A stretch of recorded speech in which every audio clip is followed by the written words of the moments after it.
7421112. Saya mahasiswa kelas 2C, program studi D4 Manajemen Perusahaan, jurusan Administrasi Bisnis.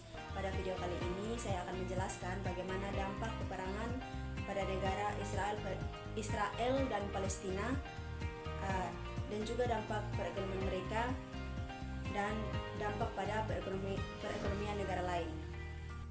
Nah, dampak itu sendiri adalah akibat atau pengaruh yang ditimbulkan pada suatu peristiwa, tindakan, atau keadaan tertentu.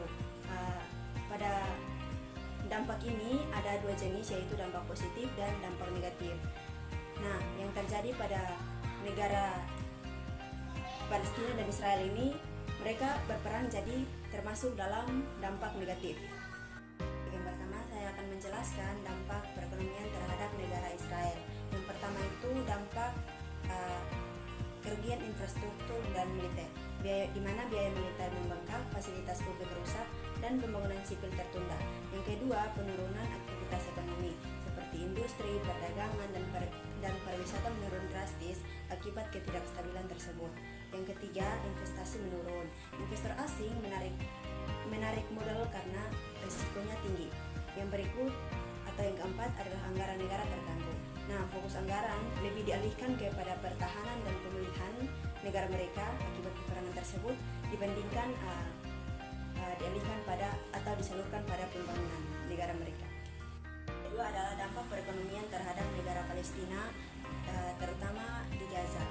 Nah, yang pertama itu adalah kehancuran infrastruktur seperti rumah sakit, sekolah, jalan, dan juga jaringan listrik yang banyak hancur. Yang kedua adalah ekonomi lumpuh, di mana blokade dan serangan menyebabkan pabrik, toko, dan transportasi tidak berfungsi. Yang berikut adalah tingkat pengangguran dan kemiskinan. Mayoritas warga tidak memiliki pekerjaan dan akses kebutuhan dasar mereka terbatas. Berikut adalah bantuan luar negeri terhambat, di mana akses bantuan kemanusiaan sering terganggu karena diakibatkan oleh konflik. Adalah dampak perekonomian terhadap negara-negara lain.